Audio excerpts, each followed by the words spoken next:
Good morning to all of you. Hello friends, हम लोग 47 day में वर्ड्स नए सीखने की कोशिश कर रहे हैं। इसके पहले हम लोग 46 के सब क्वेश्चंस को जरा देख लें कैसा था। फ्लैबी ढीला ढाला, उसका उल्टा टाउट एकदम रिजिड, एकदम सुगठित वाले सेंस में। लाउड किसी की प्रशंसा करना, एक्सटॉल का मतलब प्रशंसा करना, और उल्टा हो जाएगा इनवी, आलोचना करना सेंसर वाले मीनिंग में, कैस्टिगेट वाले, फलमिनेट वाले मीनिंग में। एसिडिवस काम को मेहनत से करने वाला, ऑपोजिट लैक्स लापरवाह ढीला ढाला। एंड विसुपरेट किसी चीज की बहुत बुरी तरीके से आलोचना करना, और उसका उल्टा डी एक्सटॉल प्रशंसा करना। आराम से ये वर्ड्स तुम्हारे कवर अप होंगे।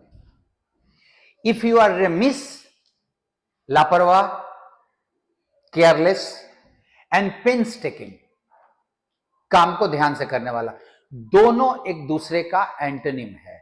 और मैं लिख रहा हूं if you are remiss and painstaking towards your studies, तो ये तो सीधा फॉल्स हो गया ना। यू विल सफर कंसिक्वेंसेस, तुम्हें परिणाम भुगतना पड़ेगा। नहीं, रेमिस में परिणाम भुगतना पड़ सकता है, पेंस टेकिंग में नहीं। When the press castigated, आलोचना किया, the comments of the minister, he became लापरवाह, slipshod, लापरवाह, disconnected, कोई मतलब नहीं है। आलोचना किया तो ये लापरवाह हो गया, कोई मतलब नहीं। The sycophants, चापलूस, have their way by eulogizing, वो अपना रास्ता बनाते हैं कैसे? प्रशंसा करके। किसकी? The powers that be, powers that be, ये थोड़ा ध्यान रख लेना, ये मतलब इंपॉर्टेंट लोग, पावरफुल लोग, उनकी प्रशंसा करके वो अपना रास्ता बनाते हैं।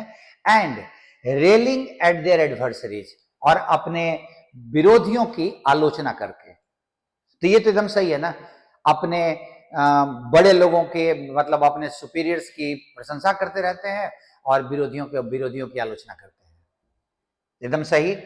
इफ यू आर कंसाइंसियस, काम के प्रति ईमानदार, you will pay heed to every detail, तो तुम, हीड मतलब याद है ध्यान, अटेंशन, तो तुम हर डिटेल पे अटेंशन दोगे, एकदम सही है। आई ऑलवेज वोसिफरेट, आलोचना करना, the bustling very busy lifestyle of the urbanites, जो अर्बन लोगों के लाइफ स्टाइल को मैं हमेशा अच्छा नहीं मानता, तो वो एकदम ट्रू है।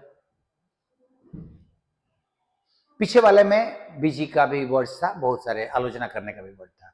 अब आप देखो, अल्टर्ड, अल्टर मतलब होता है ना परिवर्तित करना,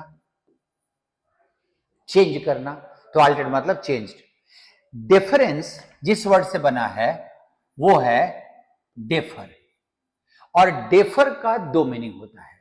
एक होता है पोस्टपोन करना किसी काम को आगे के समय के लिए, और दूसरा किसी का आदर करना। और यहां जिस वर्ड को हम लोग बात कर रहे हैं वो आदर करने वाले मीनिंग में। सो डिफरेंस का मतलब यहां पे आदर हो गया, रिस्पेक्ट, स्टीम, स्टीम अगर होगा तो यहां है ना स्टीम, इसका मतलब ही आदर ही होता है। डिफाइल्ड, डिफाइल का मतलब होता है गंदा करना, मलिन करना, दूषित करना। डिसरेस्पेक्ट डिफरेंस का उल्टा हो जाएगा, ये आदर और वो अनादर। जेनुफ्लेक्शन आदर के सेंस में हम इस्तेमाल करते हैं, हालांकि ये नेगेटिव इस्तेमाल होता है। जरूरत से ज्यादा किसी का आदर करना, वो चापलूसी आदि के तरह, तो उसको हम लोग जेनुफ्लेक्ट बोलते हैं। इसका वर्ब होता है जेनुफ्लेक्ट, ये जरूरत से ज्यादा आदर किसी का। हैट्रेड घृणा, मेटामॉर्फोज्ड कंप्लीटली, कंप्लीट बदलाव, मेटामॉर्फोसिस होता है जब किसी चीज में कंप्लीट बदलाव आ जाता है, उसको मेटामॉर्फोसिस बोलते हैं। मिस स्टीम, स्टीम का उल्टा, ये अनादर हो गया। मॉडिफाइड चेंज्ड, ओरिजिनल चेंज्ड का उल्टा। प्राइमल एकदम ओरिजिनल वाला, एकदम शुरुआती। प्राइमेवल का भी मतलब वही होता है, एकदम शुरुआती, जैसा एकदम ओरिजिनल चीज था वैसा ही। प्रिमोडियल भी आप ध्यान रखना, प्रिमोडियल, प्राइमेवल एंड प्राइमल तीनों का मतलब एकदम शुरुआती, एकदम ओरिजिनल कंडीशन। रेफरेंस रिवियर से बना हुआ है, और रिवियर का मतलब होता है किसी का आदर करना। आदर करना तो उसी का ये आदर हो गया, जैसे डेफर का डिफरेंस हो गया। स्कॉर्न मजाक उड़ाना, किसी का अपमान करना, मजाक उड़ाना। स्पॉइल्ड बर्बाद, अगर मैं किसी को बोलूं कि वो एकदम ओरिजिनल कंडीशन में है तो स्पॉइल्ड। स्पॉटलेस एकदम ओरिजिनल, बिना किसी प्रदूषण के।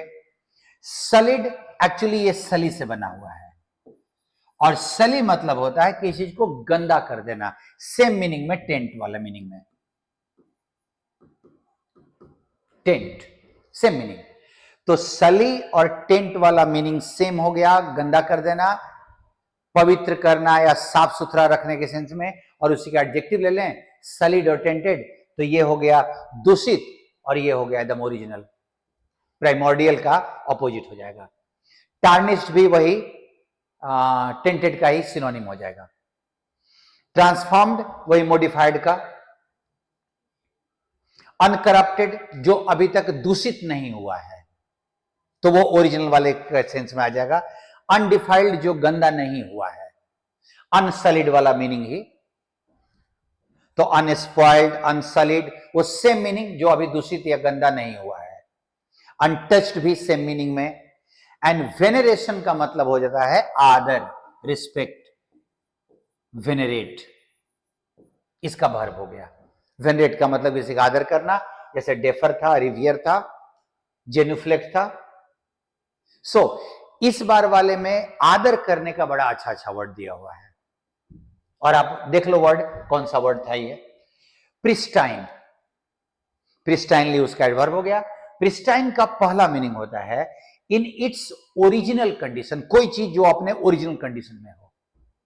Original, primal, primeval, primordial, unspoiled, एकदम ओरिजिनल कंडीशन में। The car is in its pristine condition, एकदम ओरिजिनल कंडीशन में, साफ सुथरा, ठीक ठाक एकदम। उल्टा, अल्टर्ड, मेटामॉर्फ, ट्रांसफॉर्म्ड, मॉडिफाइड, वो ओरिजिनल कंडीशन में नहीं है, परिवर्तित स्थिति में है। दूसरा, clean and fresh as if new, कोई चीज एकदम नया हो, जैसा एकदम नया मतलब एकदम क्लीन और फ्रेश हो। Even after 3 years his car is in pristine condition, उसका कार एकदम प्रिस्टाइन कंडीशन में है। मतलब प्रिस्टाइन कंडीशन में है मतलब एकदम ओरिजिनल, एकदम नया, नए कंडीशन में है। Undefiled, uncorrupted, untouched, spotless, unsullied, unspoiled, एकदम फ्रेश एज इफ न्यू। उल्टा, spoiled, defiled, tarnish, sullied, tainted, उसी का इससे जुड़ा हुआ है।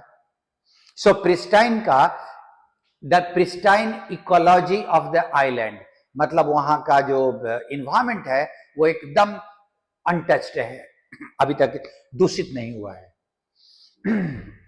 सॉरी। और दूसरा, ओबिसेंस। ओबिसेंट इसका एडजेक्टिव, अच्छा वर्ड है। लेवल इसका ऊंचा वाला वर्ड है, और किस चीज के प्रति, डीप रिस्पेक्ट, नाउन है ये। डेफरेंस, वेनरेशन, स्टीम, रेवरेंस, जेनुफ्लेक्शन, ये इस सब का मतलब डीप रिस्पेक्ट। और opposite, disrespect, hatred, miss steam, scorn. Scorn भी वही मजाक उड़ाने के सेंस में होता है। सो आज के वर्ड्स में भी आपके पास बहुत सारे, एक्चुअली हर लॉट में आपके पास सीखने लायक, याद रखने लायक बहुत सारे आ रहे हैं वर्ड्स, और आप रिवीजन करते रहना ताकि ये वर्ड्स आपके दिमाग में फ्रेश होते रहें। 2-4 बार फ्रेश होंगे फिर टिक जाएंगे वो। हम लोग अगले सेट के साथ फिर से मिलते हैं। Thank you.